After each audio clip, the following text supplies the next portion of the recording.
Friends, welcome to student of life. ఈరోజు Nifty 15 చూసినట్లయితే almost 140 points వరకు డౌన్ సైడ్ ఫాల్ అవ్వి ఇక్కడ మనం ఏదైతే సపోర్ట్ అనుకున్నామో ఆ సపోర్ట్ జోన్స్ దగ్గర అప్ సైడ్కి బులిష్గా మూవ్ అయింది.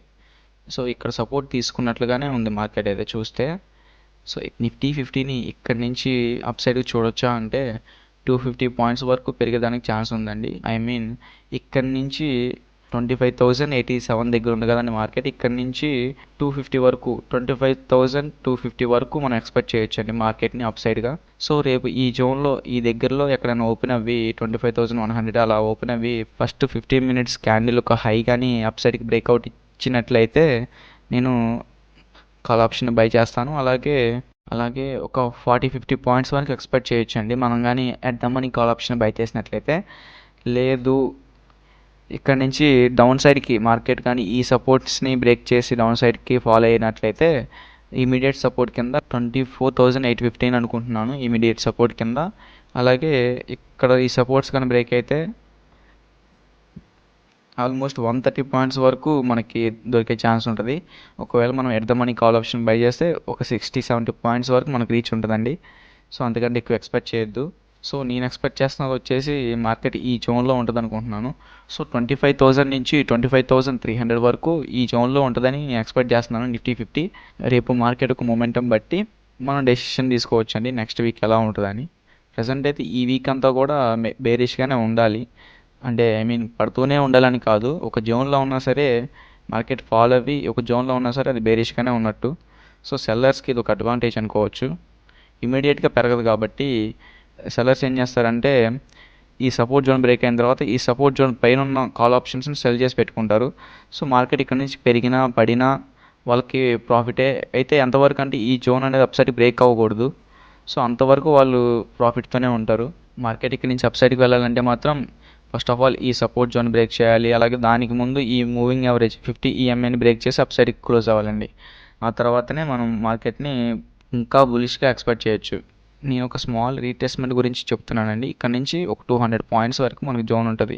200 వరకు ఉంటుంది, కానీ మనం ఒక 150 లోపే ఎగ్జిట్ అయిపోతే మనకి సేఫ్గా ఉంటాం అనమాట. ఒకవేళ మనం అప్ సైడ్కి ఏమైనా ట్రేడ్స్ తీసుకొని ఉంటే అలా 150 పాయింట్స్ లోపు క్లోజ్ చేసుకుంటే మంచిదండి. అక్కడ నుంచి ఫాలో అయ్యే ఛాన్సెస్ ఎక్కువ ఉంటాయి కదా. సో బ్యాంక్ నిఫ్టీని చూసినట్లయితే నిఫ్టీ 50 కన్నా కూడా ఇవాళ మనకి 5 మినిట్స్ చార్ట్లో చూసినట్లయితే మంచిగా మార్నింగ్ ఒక ట్రేడ్ ఇచ్చిందండి. ఇక్కడ వచ్చేసి చూసినట్లయితే ఇక్కడ 50 EMA సపోర్ట్ ఇవ్వాలి. సపోర్ట్ ఇవ్వడంలో 50 EMA ఫెయిల్ అయింది.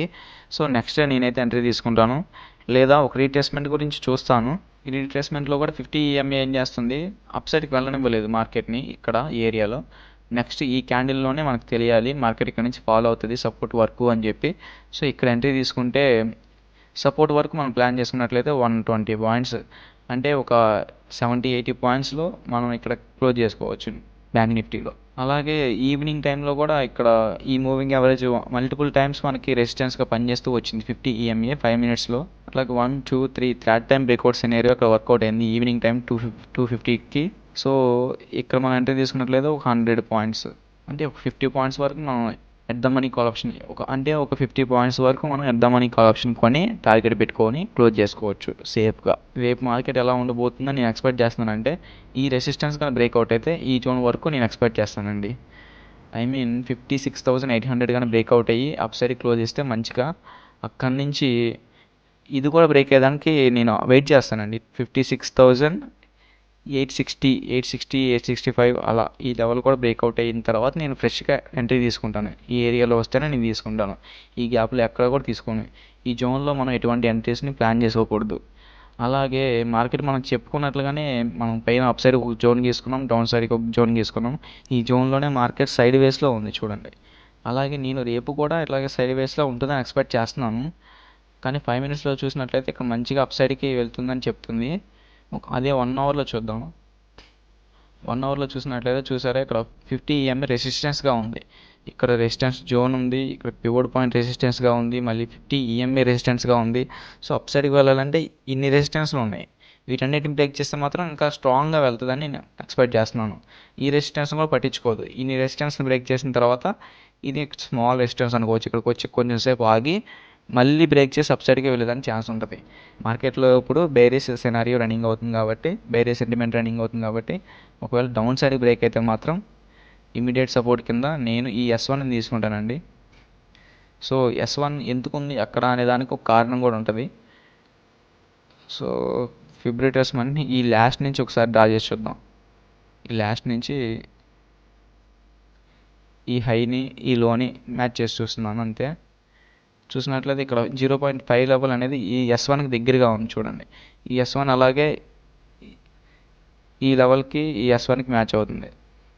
చూసినట్లయితే ఇంతకుముందు కూడా ఇక్కడ మార్కెట్ కొంచెంసేపు హాల్ట్ అయింది, 1 అవర్ కదా, 1 hour time frame, small candles చేసింది. సో ఇది ఇంకొక చిన్న జోన్ అనుకోవచ్చు, స్మాల్ జోన్. సో మార్కెట్ ఒకవేళ దీన్ని కానీ బ్రేక్ చేస్తే ఇక్కడ కొంచెంసేపు ఆగుతుంది, ఆగి ఇక్కడ నుంచి రీట్రేస్మెంట్ చేసేదానికి ఛాన్స్ ఉంది. ఆ రీట్రేస్మెంట్లో నేను ఎంట్రీ తీసుకుంటాను డౌన్ సైడ్కి వస్తుంది అని.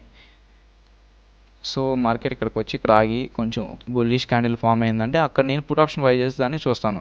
ఆ తర్వాత ఈ సపోర్ట్ కూడా బ్రేక్ అయ్యి ఇక్కడ వరకు వచ్చేదానికి ఛాన్స్ ఉంటుంది, 56,160 వరకు. సో బ్యాంక్ నిఫ్టీ కూడా సైడ్ వేస్లో ఉండేదానికి కూడా ఛాన్స్ ఉంది. సో రేపు ఈ హైలో ఓపెన్ అయ్యి ఒక ఫస్ట్ 15 మినిట్స్ క్యాండిల్ లో కానీ బ్రేక్ అయితే మళ్ళీ పుట్ ఆప్షన్ కొంటాను, ఈ ఏరియాస్లో క్లోజ్ చేసేసుకుంటాను. ఎటు చూసినా సరే 40-50 పాయింట్స్ మనకి ఇస్తుంది మార్కెట్. సో ఇదండి ఇవాళ వీడియో. అప్ సైడ్కి వెళ్తే ఏం చేయాలి, డౌన్ సైడ్కి వెళ్తే ఏం చేయాలి, సెటప్ ఎలా చేసుకోవాలి, ఇదే జోన్లో ఉంటే ఎలా చేసుకోవాలి అనేది ఈరోజు తెలుసుకున్నాం. సో నా ఎక్స్ప్లెనేషన్ కానీ నా అనాలిసిస్ కానీ మీకు నచ్చినట్లయితే ప్లీజ్ సపోర్ట్ చేయండి. త్వరలోనే లైవ్ పెట్టడానికి ట్రై చేస్తాను. అలాగే లైక్ చేయండి, కామెంట్ చేయండి, సబ్స్క్రైబ్ చేయండి. Thank you. జై హింద్.